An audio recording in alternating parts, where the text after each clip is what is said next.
वंश की जानकारी मिलती है।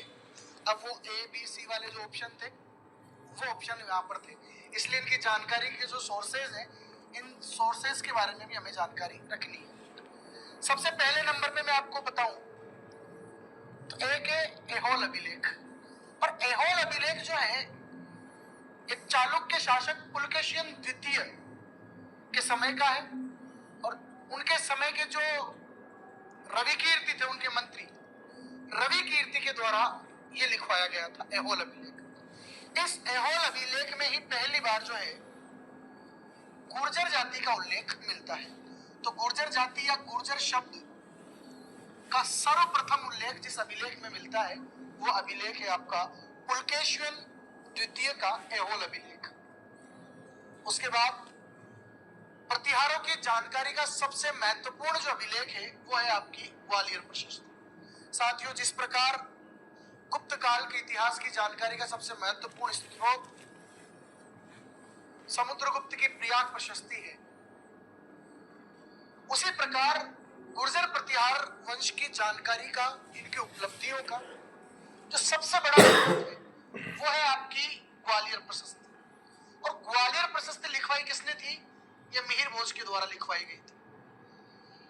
मिहिर भोज की ग्वालियर प्रशस्ति में प्रतिहारों को लक्ष्मण का अवतार माना गया है। इसमें यह व्याख्या की गई है कि जिस प्रकार भगवान राम, माता सीता और लक्ष्मण के साथ वनवास पर रहते हैं, उस समय लक्ष्मण माता सीता और राम के द्वारपाल की भूमिका निभाते हैं, उनके प्रतिहार की भूमिका निभाते हैं। उसी प्रकार जब भारत पर विदेशी आक्रमण हुए तब इन शासकों ने भारत के द्वारपाल की भूमिका निभाई, प्रतिहार की भूमिका निभाई। इसलिए मिहिर भोज की ग्वालियर प्रशस्ति में प्रतिहारों को लक्ष्मण का अवतार जो है वो बताया गया है। उसके बाद दो महत्वपूर्ण अभिलेख हैं, इंपोर्टेंट है, एग्जाम में कई बार पूछे गए हैं। एक का नाम है घटियाला अभिलेख जो जोधपुर के घटियाला में है, एक है बाहुक प्रशस्ति। इनके बारे में आगे भी हम थोड़ी चर्चा करेंगे। घटियाला अभिलेख और बाहुक अभिलेख। साथियों, चौहानों की जो शाखाएं थी, मोहनोत नेणसी ने प्रतिहारों की 26 शाखाओं का उल्लेख किया है, और उन 26 शाखाओं में मंडोर के प्रतिहार, बड़ोच के प्रतिहार, भीनमाल के प्रतिहार, कन्नौज के प्रतिहार महत्वपूर्ण शाखाओं के रूप में देखने को मिलते हैं। मंडोर की जो शाखा थी, मंडोर जो जोधपुर में है, ये मंडोर की शाखा प्रतिहारों की सबसे प्राचीन शाखा थी। जहां से प्रतिहारों की शुरुआत हुई वो स्थान था मंडोर।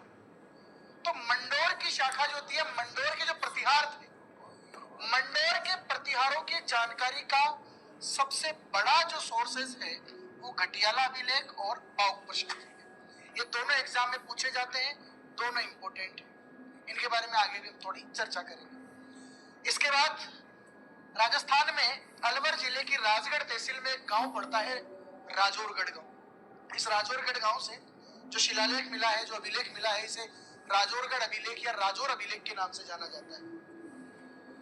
इस राजौर अभिलेख में ही पहली बार प्रतिहारों को ही गुर्जर कहा गया है। देखो, गुर्जर जाति का जो पहला साक्ष्य है वो एहोल अभिलेख में मिलता है, लेकिन गुर्जर ही प्रतिहार है ये जानकारी मिलती है राजौर अभिलेख में। और राजौर अभिलेख जो है हमें कहां से मिलता है? ये मिलता है साहब हमें अलवर से। और अलवर की एक तहसील है राजगढ़ तहसील। उस राजगढ़ तहसील में गांव है और गांव का नाम है राजौरगढ़ गांव। इस राजौरगढ़ गांव में ये अभिलेख हमें मिलता है। उसके बाद देवली अभिलेख, राधनपुर अभिलेख, दौलतपुर अभिलेख, करडहा अभिलेख, कई सारे अभिलेख जो है वो हमें यहाँ देखने को मिलते हैं, जिनसे प्रतिहारों के संदर्भ में जानकारी मिलती है। या और जानकारियों में अगर हम देखें तो ये तो पुरातात्विक जानकारी थी, अभिलेखों के माध्यम से मिलती है। लेकिन अगर हम प्रतिहारों के साहित्यिक जानकारी देखें कि साहित्यिक स्रोत कौन कौन से हैं, तो पंपा द्वारा रचित विक्रमांकाभ्युदय इसमें नाम आता है। जैसे उसके बाद राजशेखर के द्वारा कुछ किताबें लिखी गई। उसके बाद हैंसांग जो यहाँ आया, और हैंसांग ने गुर्जर जो क्षेत्र था या गुर्जरों की जो राजधानी थी भीनमाल, उसका दौरा किया, यहाँ भ्रमण किया, तो उसके यात्रा वृतांत से भी जानकारी मिलती है। इसके अलावा अरबी यात्री सुलेमान आया, उसका जो यात्रा वृतांत था उससे जानकारी मिलती है। उसके बाद प्रतिहारों के समय पर ही जो है बगदाद का एक निवासी, एक यात्री अल मसूदी, वो भी भारत आया, उसने भी गुर्जरों के बारे में बात की। पुरातात्विक अभिलेख है, ये सारी जानकारियां हमें प्रतिहारों के संदर्भ में देते हैं।